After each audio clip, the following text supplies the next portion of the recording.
Hello nerds! Welcome back to Explosive Nerd HQ. Today, we continue the saga X-Men from the Ashes 2024, issue number 5. So go ahead and smash that like button, subscribe, and turn on notifications so you don't miss any chapter of this incredible story. Link to follow the full series is in the description. In today's episode, we follow Quentin Quire and Psylocke, two mutants who couldn't be more different, yet now they must walk together, entering the mind of Ben Liu. Ben, an ordinary man, at least until the day something awakened inside him. Today, we will discover what truly happened, what turned an ordinary man into a living psychic bomb. Get ready for a journey beyond logic, beyond reality, where thoughts take shape, fear breathes, and the past can strike back. Because to find the truth, Quentin and Psylocke will need to step into the most dangerous place of all, the human mind. Sit back, take a deep breath, and come with me. X-Men 2024, From the Ashes number 5, starts now. Alaska, the light of dawn cuts through the frozen silence. The world seems calm, but calm never lasts for an X-Man. Inside the cabin, the warmth of skin still lingers on the furs, but the war always calls first. John Greycrow opens his eyes, his voice low, almost a whisper. John, Quanon, you don't have to go. She doesn't look back. She already knows the answer before she even speaks. Psylocke, yes, I do. John pushes himself up on his elbow. John, why? Psylocke takes hold of her uniform.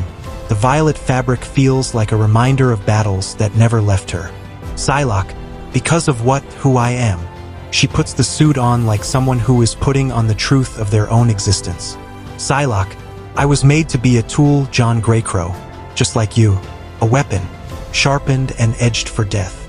She breathes, a moment of old pain controlled, a scar that has learned to walk on its own. Psylocke, that part is behind me now, but she knows, weapons never stop being weapons. Psylocke, but a tool needs a purpose, and that will always remain with me. The silence of Alaska returns to weigh over the cabin. But now, the distance between two people is heavier than the cold outside. John looking at Quanon with the eyes of someone who has already lost before, and is afraid to lose again. John, you don't need to go. She takes a deep breath. Not anger, not sorrow, conviction.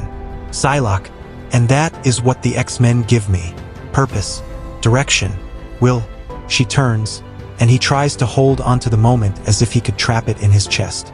Psylocke, you don't need to stay. Psylocke stops, half light, half shadow, between staying and leaving. Psylocke, you don't need to live here alone, paying that horrible Amelia Vought to teleport you around the world, so you can rob banks. She steps closer, firm but not cruel. Psylocke, come to the factory, John. It is an invitation, but also a demand of fate. Their hands meet, not as soldiers, not as assassins, but as two people who still know how to feel. But the touch does not last. Duty calls. Psylocke heads toward the door, steps decided. Psylocke, I have a psychic extraction scheduled for this morning, and I'll be screwed if I let Quentin Quire tell me I'm late. The door closes behind her. John remains with the silence, and the silence is heavy. The factory, Merle, Alaska. The morning sunlight cuts across cold metal like a sharp scar. The doors slide open, echoing down the hall. Psylocke walks forward with steady steps. Quentin Quire follows beside her, already talking. Quentin, you're late. Psylocke, without breaking stride. I arrived on time. Quentin lifts his hands, dramatic as always. Quentin, early is on time, and on time is late. Silence fills the hall, heavy enough to feel. Psylocke, when you finally run out of my patience, Quentin Quire, I won't bother making your murder look like an accident, because no one will care. Quentin shrugs, like death is just a minor inconvenience. Quentin, Sabretooth once chopped off my head and carried it in a box. Forgive me if your threat didn't make me wet myself. Psylocke doesn't look at him, doesn't slow down. Psylocke, Sabretooth lacked subtlety. I am trained. I am professional. The metal doors ahead open with a deep clang. Two mutants, a shared language of sarcasm and exhaustion, and ahead of them, a mission to walk into the mind of a broken man. The infirmary of the factory is silent, but it's that heavy kind of silence, full of held breath and waiting fate. Ben Liu lies there, body weak, mind distant. His world is far away, far from here. Cyclops watches, arms crossed, the weight of responsibility clear on his face. Cyclops, please, do me a favor. Don't bring whatever this is into this man's brain. Quentin Quire shrugs, like this is just another Tuesday for him. Quentin, no problem, big guy. Cyclops, firm and direct. Don't call me that. Psylocke turns toward him, sharp, efficient. Psylocke, mission summary, Scott. Cyclops, wake Ben Liu from his coma, stabilize his mental state, and bring back clear information on what triggered his X gene. Psylocke, understood. They sit beside the bed. Hands touch. Psychic energy begins to crackle in the air. Quentin, I don't like this any more than you do. Psylocke keeps her focus. Her breathing is a blade. Psylocke, you know that you're lying. We're both psychics. Quentin, I know, but I still have to say it. And the world around them begins to fade. The mind is about to open. Psylocke's breathing deepens. Her eyes close, and the physical world begins to fade away. The psychic energy between her and Quentin intensifies, swelling like an invisible tide. Psylocke, psychic voice. Mental dive initiated. Descent in 5-4. The room around them melts like ink dissolving in water. The walls, the ceiling, the bed, all dissolve into a pink glow. 3-2. Their hands stay connected, like astronauts drifting together through an ocean that shouldn't exist. And then, they drop. They are now inside the subconscious of Ben Liu. The landscape rises like a living nightmare, organic towers pulsing like columns of neural tissue. A city made of memory and flesh. The sky a translucent membrane breathing alive. Creatures resembling psychic alien jellyfish float overhead, tentacles searching for thoughts to devour. Psylocke and Quentin stand on ground that throbs beneath them, like living brain matter. They did not enter just Ben Liu's mind. They have entered the origin of mutation. And now, they will be trapped here until they uncover the truth. The mind of Ben Liu stretches around them like a living ecosystem. Every step pulses. Every breath echoes. Nothing here is stable. Psylocke and Quentin walk across the organic ground, as if they are stepping on giant synapses. Quentin looks around, trying to act casual, and failing. Quentin, this is weird, right? Like, even for a psychic rescue. Psylocke doesn't slow down. Her focus is absolute. Psylocke, you shouldn't talk during a psychic rescue. Quentin lifts his hands, as if swearing innocence. Quentin, please. But his eyes say everything. He is scared, and he is trying to hide it behind jokes. Meanwhile, something moves in the distance. The living city breathes deeper. They are not alone here. The mental landscape pulses around them, breathing like a living organism. Every wall, every surface, feels built from compressed memory and pain. Quentin looks around, discomfort growing in his chest. Quentin, alien stuff. You think maybe he was actually abducted by aliens? Psylocke answers without hesitation. Not humor, not room for distraction. Psylocke, not. This is trauma. Prepare surface-level healing. Her hand touches the ground, and something pulses beneath, too deep to ignore. Psylocke, we need to go deeper. Prepare yourself. Quentin, not wait. But there is no time for hesitation. Psylocke draws her psychic blade and strikes the ground. A burst of psychic light erupts around them. A sudden plunge into the deeper layers of the mind. They fall into the past, into the pain, into the origin. They fall through the layers of the mind, like they're plunging into an abyss of compressed memories. Memories float around them, like torn photographs from an older life. Office snapshots, meetings, phones ringing, graphs rising and collapsing. Empty eyes. Psylocke and Quentin move through these images, as if falling through a waterfall of the past. Psylocke, this is who he was before. He had a life. Ben Liu appears younger, polished, precise. A sharp suit, a controlled expression, a man who understood the role the world wanted him to play. He lived, but he did not feel. The fall slows.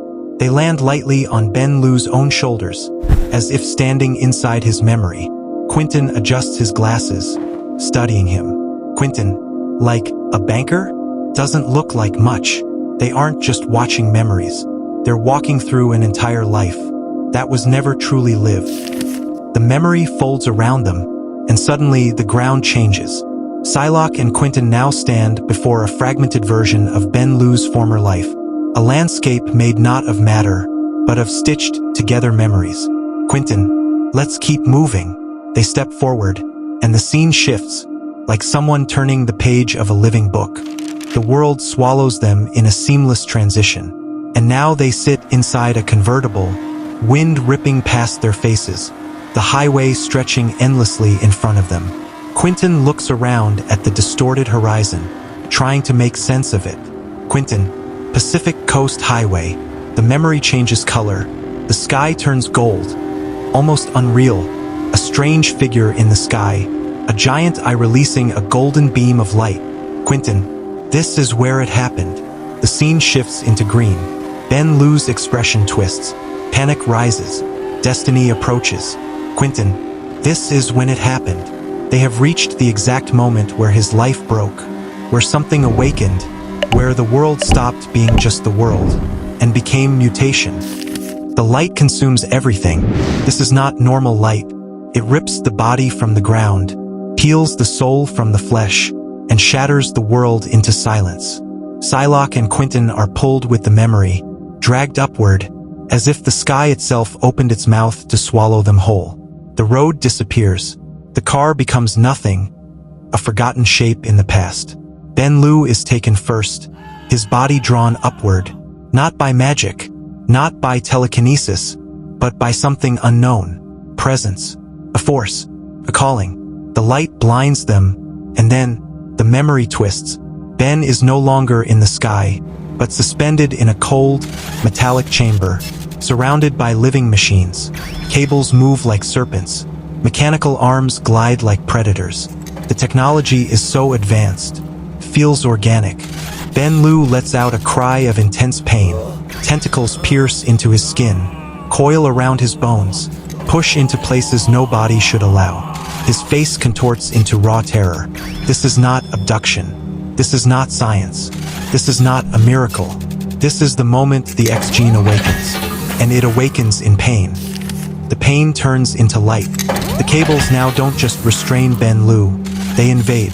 They enter through the eyes, through the mouth, through the skin, through the veins, as if the machine itself is trying to rewrite who he is. His eyes open, but he is no longer seeing the real world. He is seeing everything at once. Memories, fears, every second of his life, all layered together like shattered glass. His body twists, every muscle pulled tight, like a wire about to snap. The energy explodes. The light tears across the room. His mind breaks here. This was the moment when Ben Liu stopped being human. The environment reforms around them, not as memory, but as scar. Ben Liu is frozen in the moment of trauma, body bound in cables, eyes wide, terror still alive inside him. Quentin speaks, for once without sarcasm. Quentin, they tortured him. They ran experiments on him. His expression tightens, anger building. Quentin, aliens, my ass? These people are... Psylocke interrupts. Psylocke, I can't see who they are. Then, a shadow forms within the green light. A figure. Something that should not be here. Not memory. Not echo. The figure speaks. Cassandra Nova. Hello, curious ones. The presence looks directly at them. Quentin's breath catches. Quentin, she can see us. This is supposed to be a memory. How can she see us? Psylocke steps forward, shielding him. Her stance changes, battle ready.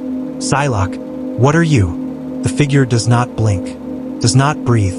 Her voice is calm, measured, cold. Cassandra Nova, I am something that was left behind. The scene sinks deeper, into a pit of fused flesh and machines. Bodies, remnants, pain that never healed. Cassandra Nova. to punish anyone curious enough to investigate 3K business. Ben Liu's mind was not just opened. It was branded. A warning, poison, a sentinel. And now, it sees them. The mind of Ben Liu, now manipulated by Cassandra Nova, reacts like a wounded organism. The living ground tears apart beneath their feet. A tide of psychic tissue attempting to swallow, bind, consume. Quentin Quire begins to sink first, panic ripping through his usual arrogance. Quentin, I'll cook you alive. He's losing control. Telekinesis flares. The energy starts escalating too fast. Psylocke's voice cuts through. Sharp, commanding. Psylocke, Quentin, you are too strong, and Liu is too weak. If you let go here, you'll kill all of us. Quentin tries to breathe, but the living mind grabs him, pulls him, strangles him in thought. And then, a voice forms inside the psychic flesh. Not Cassandra this time, a memory with teeth, a figure of rage and blood. Quentin recognizes it. Saber-tooth. Well, look who it is. The mind begins to judge him. Pain that is not his own starts tearing through him. Quentin, not. He is sinking. He is being replaced. He is about to be crushed by the trauma. And Cassandra Nova has no mercy. Saber-tooth emerges from Ben Liu's mind like a beast made of pure instinct and trauma. Not the real Victor Creed, but just as lethal as the memory that shaped him. He grabs Quentin by the throat with brutal ease. Saber-tooth, predatory grin. Hello, kid. Quentin tries to react, but fear locks everything inside. The body doesn't respond. The mind doesn't obey. Quentin choking. Saber-tooth. Saber-tooth lifts him like he weighs nothing at all, as if Quentin is just a toy made of flesh and bone. The mind around them trembles, as if it's hoping Quentin loses control. Psylocke sees it happening. She cannot let Quentin break here. If he unleashes his telekinesis without control, the subconscious will collapse and Ben Liu dies. They die, but trauma doesn't allow time to think. Saber-tooth's voice echoes like thunder, wild and satisfied. Saber-tooth, let's have some fun. Quentin struggles to breathe, to think, to stay conscious. Blood begins to run from his nose and from the corners of his eyes. And Cassandra Nova is watching, waiting for the moment he breaks. Psylocke scrapes the living ground with her hands, forcing her body forward. She does not feel fear. She does not feel doubt. She feels urgency. Psylocke, Quentin. The surface of the mind twists, folds, opens. And there, sitting at the center of the trauma, like a memory forced to remain, is him, John. Body armed, posture sunken, eyes distant, as if he is living inside a moment that never ended. Psylocke stops. Her breath catches. The entire world goes silent. Psylocke, John. The figure slowly lifts his head, and then he speaks. John. Hello, Quanon. But something is wrong. It's not the tone. It's not the face. It's the emptiness behind the eyes. As if he isn't really there. As if this is an emotional trap, shaped by Cassandra to break her. Quentin in the background, his body still shaking, the blood still running, knowing that if Psylocke slips for even a second, they all fall together. Saber-tooth grips Quentin's face, crushing the flesh, pulling him close like a predator ready to tear into prey. Saber-tooth, whispering, cruel, almost intimate. So intelligent, kid, so intelligent. He presses harder, his voice slithering straight into Quentin's mind, like poison. Saber-tooth, so intelligent. You should have known I wasn't finished with you. Quentin trembles. Blood runs from his eyes, his ears, his scalp. But Saber-tooth doesn't stop. Saber-tooth, everyone else abandoned you, Quentin Quire. His voice cuts, every word a blade. Saber-tooth, Wolverine went off to join the other X-Men. Phoebe went to New York. Saber-tooth's hand tightens, like he's shaping Quentin's skull with his fingers. Saber-tooth, even your own parents threw you out like trash. He smiles, wide, vicious, satisfied. Saber-tooth, they could smell the failure on you, just like everyone else. Quentin chokes for breath. Saber-tooth keeps going. Saber-tooth, but don't worry about anything. His tone lowers, almost gentle. Almost. Sabretooth. Old Sabretooth is never gonna leave you. Never. Terror grips everything. Sabretooth. You're never getting me out of your head. And then the killing blow. Sabretooth. So we're gonna take that head off your neck and put it back in the box where it belongs. The mind trembles. Reality bends. Quentin is seconds from being erased. The darkness of the mind closes around them, like a room with no doors. Psylocke moves forward carefully, each step measured, as if any sudden motion could break something that cannot be repaired.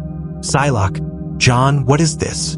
He is sitting on the floor, body folded in on itself, eyes empty, like someone who already reached the end and simply accepted it. John, this is where it was always going to end, Quanon. His voice is low, not anger, not sorrow, just tired. John, you were right when you said we were weapons, turned into weapons. He looks at her, and something inside that gaze is shattered. John, but you were wrong too. Psylocke doesn't answer. She listens. She feels. John, there is no getting better for us. He raises the gun. John, the only way a weapon gets better is by killing people faster. Psylocke steps forward, slow, open, without threat. She is not trying to fight. She is trying to reach him. John trembles and continues. John, the only thing that hopes to get better means we are broken weapons. Useless. The gun presses against his own head. John, and there is no place in this world for a weapon without purpose. Psylocke reaches out. Soft. Human. Psylocke. John, wait. He doesn't look at her, but she knows the pain inside him is the size of a world. John, you'll see, and then you'll do the same. The gun steadies. Psylocke. John. The sound of the gunshot echoes through the mind, not like a real bullet, but like the collapse of a memory that can no longer hold itself together. Quentin is falling inward. Blood streams from his eyes, his mouth, his ears, a psychic hemorrhage. His body is not dying, but his consciousness is coming apart. Sabretooth grabs his face, snarling. Quentin, you're dead. This isn't real. This is all her. Quentin. Psylocke. We're in the septic pit of the mind. The deepest point. Psylocke feels it. She knows it. There is no escape through force. She kneels beside John's dead body on the ground. Psylocke, voice low, bitter, honest. I'm not a strong enough telepath to get us out of this, Quentin. Silence. And then, Quentin opens his eyes. Psychic violet flame ignites behind him. Not weak, not unstable, colossal. Quentin, voice steady for the first time. I know. The energy tightens, focused, sharp. Quentin, but I am. He rises, not with his body, but with his entire mind on fire. Reality bends around him. Quentin Quire finally begins to fight. The mind begins to stabilize, not because the danger is gone, but because Quentin Quire is holding the collapse together through sheer will. Psychic energy pulses around him, heavy, overwhelming, alive. Quentin, internal voice, steady, filled with pain and resolve. I'm strong enough, but if I keep going, Ben Liu dies. He knows it. His power is too much. Ben's mind won't survive it. Quentin, I need someone trained, a professional. Psylocke looks at him. For just a single moment, her expression softens. Pain, memory, connection, everything they never say out loud. She breathes in. Psylocke soft but iron underneath. All right. She accepts what comes. She accepts the role. Quentin and Psylocke launch forward, their bodies carried by raw psychic force. The violet light explodes, pulling both of them upward, as they streak through the mind like comets. Psylocke, absolute determination. Let's fix this. They move together. Two psychics, two warriors, two survivors, and Ben Liu's mind shakes. Door sliding sound, fading mind tone. The infirmary door slides back into reality. The blown-out light of the mind dissolves. The psychic pain becomes memory again, and Quentin and Psylocke fall out of Ben Liu's consciousness, returning to the physical world. Cyclops steps forward, shock crossing his face. Cyclops, shaken. Quentin? Psylocke? You? Oh God! Psylocke is bleeding from her eyes and nose. Quentin too, barely able to stand, but both are alive. Quentin lifts his gaze, steady, even while broken. Quentin, Ben Liu woke up. The words hit like an alarm. Psylocke, they're called the 3K. They are creating new mutants. They discovered how to force the activation of X genes in abducted primitives. Beast tightens his jaw. Scott holds his breath. Psylocke speaks the name like a sentence. Psylocke, and Cassandra Nova is one of them. Silence. The showdown is drawing ever closer. To me, my X-Men. The mind is a battlefield. And today, we saw what happens when trauma is used as a weapon. Ben Liu was not just tortured. He was rewritten, forced into becoming something he never asked to be. And the presence behind it is not just any enemy. The inverted twin Cassandra Nova, a mind born to destroy everything Xavier ever dreamed of building. And if the 3K have learned how to force the activation of the X gene, then it means only one thing. They are not creating mutants. They are cultivating monsters. If the story hit you, if this battle inside the mind left you stunned, then make sure to support the mission. Leave your explosive like, subscribe to the channel, and turn on notifications, because you do not want to miss what comes next. Because the next mission moves in silence. X-Men number 6. Magic and temper travel to retrieve a young mutant girl. Her name is Piper, a child with a power that no one fully understands yet. But the world is not kind. Being a mutant is never simple. And when the X-Men knock on the door, it is not always to save someone. Sometimes, it is to prevent something far worse. The war now moves in shadows, in doubt, in choice, and we are going into it together. Until next time, nerds.